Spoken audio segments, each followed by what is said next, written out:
Hey guys, welcome back to another vlog. This is Eid's vlog from 24th May. So I really hope you enjoy this. Let's get started.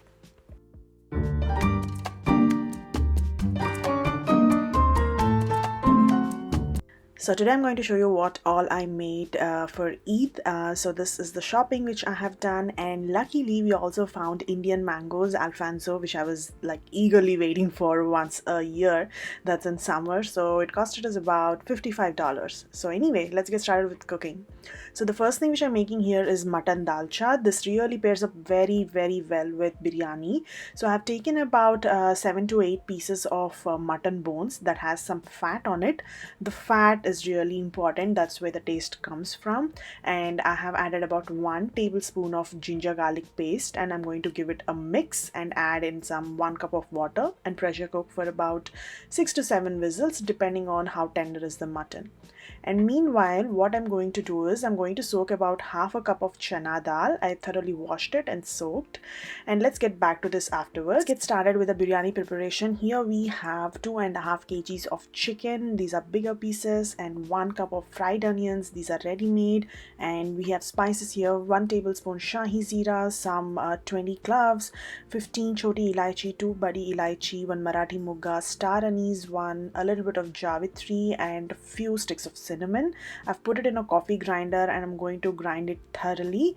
So it need not be a fine powder, it can definitely be a coarse powder. So this quantity made about 3.5 tablespoons of powder. You can definitely save it for later use, but yeah, trust me, it really tastes so good in anything, especially in biryani. So the next spices we have here are 1 tablespoon of coriander powder, 2 tablespoon of mirchi, and about 3 to 4 tablespoon of salt. Mirchi and salt are as per your taste, and have taken handful of green chilies here. So depending on your spice level, you can definitely reduce it, but yeah, I'm going to grind it here. So we are going to add everything to our chicken and then marinate it thoroughly overnight. So ideally the quantity is for 1 kg 1 tablespoon. Here I have added about 2.5 tablespoon because I have 2.5 kgs of chicken here. So this is the last half spoon which I am adding. Yeah.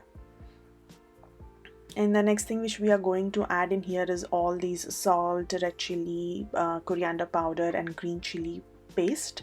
And in this I'm going to add in about 4 tablespoons of ginger garlic paste. We don't want to overload the ginger garlic paste because we already have these spices which give the flavor. So yeah, about 4 tablespoons of ginger garlic paste would suffice for 2.5 kgs.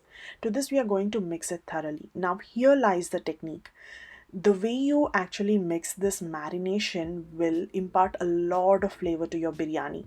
So try to rub into the bone pieces, chicken pieces, and then add about 1 cup of fried onions. You can even make it at home, but fried is like really handy and the taste is exactly the same.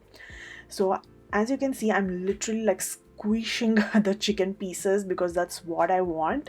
To this I'm going to add 1/4 cup of regular vegetable oil. I'll give you a tip here. Try to bang the chicken into the vessel. That way marination goes into every corner of the chicken. And here I'm adding about 1 bunch of mint leaves. So the mint leaves are really fresh and they give a very good flavor. So now that I've mixed everything, and I'm going to refrigerate in the fridge for overnight. You can even do it for at least on a minimum 2 hours. Now let's get back to our mutton. So our mutton is now cooked, and I'm adding the soaked chana dal, and I'll add some additional water and pressure cook it for another 5 to 6 whistles till the dal is done. Moving on to our dessert, I'm making a fusion fruit custard. So I have some kiwi, pomegranate, mango, banana, strawberries, blueberries, and an apple, which are taking a vinegar bath because I'll be chopping everything into tiny mini pieces and put it in a bowl first. So these are the pieces. When you are adding fruits and you want to preserve it for a longer duration, you need to add a little bit of lemon. So I'm adding about quarter wedge of lemon juice here. So this is really a huge bowl which I'll be preserving. So once I have added it, I'm going to mix it thoroughly, and here is the custard. It's very simple, just whipping cream or heavy cream, and I have added 2 to 3 tablespoons of custard to it, and 2 to 3 tablespoons of sugar, and then I have cooked it thoroughly and and put it in refrigerator overnight. So after that, what I did is I've taken a beater, and on high speed I've started like beating it so that it turns into a mousse like texture, something like your whipped cream frosting. I don't want it to be too thick, but yeah, this is the consistency which I was looking for. Meanwhile, we are actually trying to make a powder of the biscuits. I have taken Lotus Biscoff. This is so good, guys. Trust me, you should try this. You can even take any kind of other biscuit like digestive, Parle-G. So I've got these cups from Party City, and first thing I'm going to do is I'm going to make a layer. I'm going to do a layer of that and then put some silvered almonds. So I've got this ready made from store. You can put anything. Then I'm going to add about 2 tablespoons of this whipped cream frosting, that's a custard frosting, and then tap it so everything is settled in one layer. And then I'm going to add about 1.5 big spoon of these fruits, and I'm going to actually squish them inside because I want a lot of fruits in it. And on top of that, I'm going to add 1 more tablespoon, and then add a little bit more powdered biscuits and some almonds, and I'm going to put it in the fridge overnight because that way it will be nice chilled and yum for the next day morning, and even the cream would not lose its texture. Now our chana dal is perfectly ready along with the mutton, so we are going to set this aside and come back to making the dalcha. So I have about 1 tablespoon, 1 onion here which I have thoroughly chopped, and then I have a little bit of tamarind in here, 2 brinjals, about 4 tomatoes, these are canned tomatoes, and about few green chilies. Now I'm going to saute the onions thoroughly in a little bit of oil till they are brown, and then I'm going to add in 1 tablespoon of ginger garlic paste. So once you add a ginger garlic paste, you need to saute it thoroughly, and once the smell is gone, then you need to add in your brinjal pieces. But make sure when you add brinjal, add some salt and turmeric so that they don't turn brown. And in this I'm going to add about 4 cloves and a little bit of cinnamon stick for that extra flavor and kick, because we are making mutton dalcha, we are making with non-veg, so yeah, you need some good spices. So once that is done, I'm going to add in this lauki which I have cut into pieces, and I'm going to saute it for another 2 minutes. If you have an instant pot, this is even easier. You can just dump everything and let it cook. To this I'm going to add in a thin pulp of tamarind, about 1/4 cup. Once you add tamarind, make sure you cook it at least for 5 to 10 minutes till all the raw smell is gone. So once the raw smell is gone, then we are going to add in our tomatoes and green chilies and give a quick mix. I have added salt and also red chili powder at this stage, and we are going to add lots of water at this stage. Once you add a lot of water here, let it boil thoroughly. It took me about 25 to 30 minutes, and then when you're about to take it off the stove, add a handful of mint leaves and coriander leaves. But yeah, before that I'm also adding this chana dal which I've mashed, and also the mutton bone pieces, and let it boil.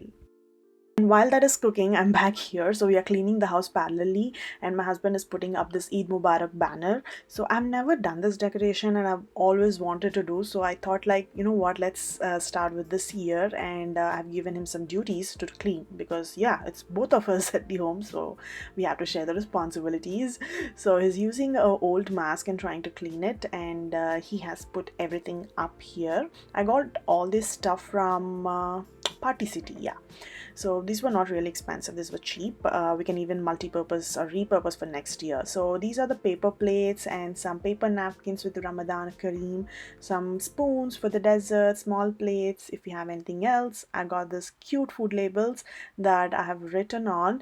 Unfortunately, I couldn't make all the dishes, but yeah. So this is the table arrangement which I have done. And about 1 a.m. in the night, I wanted to put on mehendi. It's been like 2 years. I think last time I've put was in 2018, and again I've put it now. So I really liked it how it turned out. I'm a left-handy, so yeah, you can see the mehendi on my right hand, and the color was also so good, guys. I loved it. Hey guys, so finally Eid Mubarak to you all. I'm like super busy, so I might not show my face a lot of times in this video, but yeah, so I really hope Allah accepts our prayers. I know there's a lot of chaos going on in this world, but the show must go on. So anyway, this is the outfit of the day. outfit number one. So I tried a couple of dresses, but it was like too heavy and I was also not even able to cook. So let me show you guys some of the decoration here. Eid Mubarak banner and the table, which I've already shown. So I'm going to place the food there. Not much of a decoration, but just a little bit. Princess and Munna are there. A strict warning from my husband that I shouldn't open it because I know they'll mess it up. So I'm cooking biryani and I'll be showing you guys how I'm cooking. But honestly, I can't wear this. So I finally dished out the chicken in this big kadai. So I've kept the water for boiling here. I'm not sure if the rice may overflow, but I have to do something because that's the biggest one which I have. And yeah, here are the masalas. So shah zira, half a tablespoon, some choti elaichi, about 6, and about 10 pieces of cloves, some cinnamon sticks, a little bit, javitri, star anise, marathi moga, 3 bay leaves, and some slit green chilies. You can like add more or less depending on your spice level. This is 1 tablespoon of ginger garlic paste, freshly homemade, and this is a cup size which I have used for the rice. So I have taken Dawat basmati rice. I didn't find the long grain, so yeah, please try to find the long grain. I have added about 7 cups and I'm pretty sure this is less compared to the meat which I have, but this is the only space which I can accommodate, so I have taken. Ideally the ratio is 1:1, like 1 kg chicken, 1 kg rice, but I love meat more, so yeah, the rice will always be less. So I'll put this for boil and we are going to add a lot of salt to the water because you will anyway be straining it away, so you want the rice to catch the salt, and once the water is boiled then I'll be adding the spices. So meanwhile, let's start mixing in our dahi. I have taken about 2 cups of dahi here, of full fat yogurt, but make sure you don't over mix the dahi, because the reason we are adding curd at the end is we Andhra people like our biryani to be spicy, even Hyderabadi people, so you don't want to add curd during the marination and sit it overnight because that's going to suppress all the flavors. So what I'm going to do is I'm going to mix it with a very light hand. I don't want it to mix just like the marination because I don't want the curd to overpower all our flavors. So once that is done, I'm going to arrange it in a single layer. Always take a thick bottomed layer kadai or whatever dish you have to make the Hyderabadi dum biryani.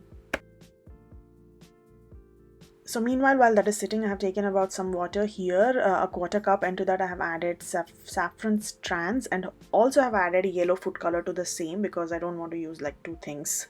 And what I'm going to do is I'm going to let it sit for about 10 minutes, and here the water has boiled almost a little bit. Then I'm going to add in all our spices and ginger garlic paste and let it thoroughly boil.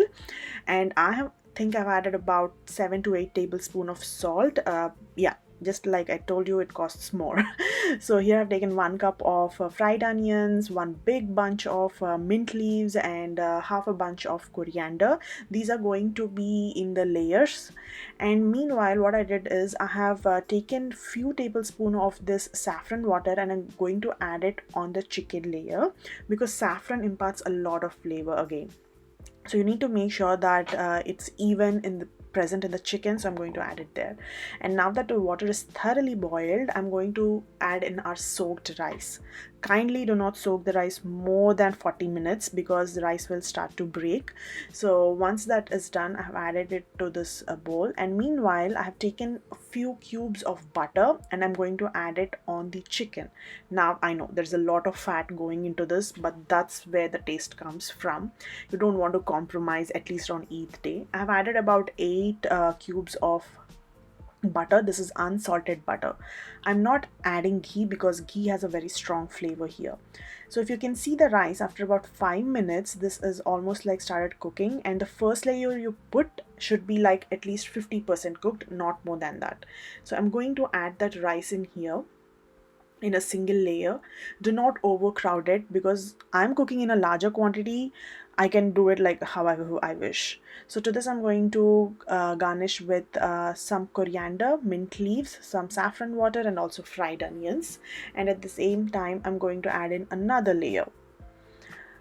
So this is about 70% cooked. Again the same process But yeah, here I'm adding about 3 to 4 cubes of butter as well. You want the rice to be moist and it shouldn't stick with each other. The grains should be separate, so that is the reason I'm adding butter in here. And again, a little bit of fried onions. I mean, fried onions didn't make any difference as compared to the regular ones, so yeah, you can use them. This is the final layer. I have added in the butter again, the same drill. And last layer, I'm going to add about 2 tablespoons of ghee, because ghee gives a good flavor, but I don't want to overpower the ghee in other layers. We are going to take that same powder which we had earlier, which we made the garam masala, and I'm going to sprinkle a little bit on the top before we cover it. And we are going to use an aluminium foil here, because I did the one which we got with that big kadai was not really doing justice. So I've cooked it on about 45 minutes on 10 minutes high heat, and rest of the 35 minutes on a low heat. If you have a gas stove, then make sure you put a pan or something beneath, but mine is induction, so yeah, the cooking process was slow and even a little longer. So the biryani is almost done. My habit is I always keep checking at least after 25-30 minutes to see. And a pro tip here, do not scoop out your biryani from the middle. Always take a flat spoon, something which I'm showing in the video, and then start scooping from the edge. That way your rice will not break. So if you can see here, my chicken is almost cooked now. So now I'm starting to scoop it out in this platter, this big platter. You can see the rice, everything is like so good, so neat, very lightly flavored. You can see the biryani is not having a lot of color to it except yellow, but the flavors were oozing out. Everybody loved it. I mean, I was never so proud of chicken biryani, my chicken biryani, but this one was like the ultimate one. So this is the mutton dalcha here, raita, and our fruit custard. Everybody loved it. I'm so happy it turned out so good. So that is almost end of our feast, but yeah, we went out. I actually wore a sari. This is sent by my mom from India last year, but that time I couldn't fit in. But yeah, now that I've lost some weight, I was easily able to fit in, and I really loved how lovely, mashallah, these pictures turned out to be. I was very hesitant to wear a net sari because it's been a while. I was like conscious, but yeah, it really looked good on me. That's what everybody told. So yeah, I really hope you enjoyed this vlog. If you did, please don't forget to hit that like button there, and also please do subscribe to my channel for more such videos, vlogs, and do comment if you have any questions, and please try the biryani and dalcha at home and let me know how it turned out. With that being said, I'll be seeing you in another one. Till then, take care and bye. Please subscribe to my mama's channel right here.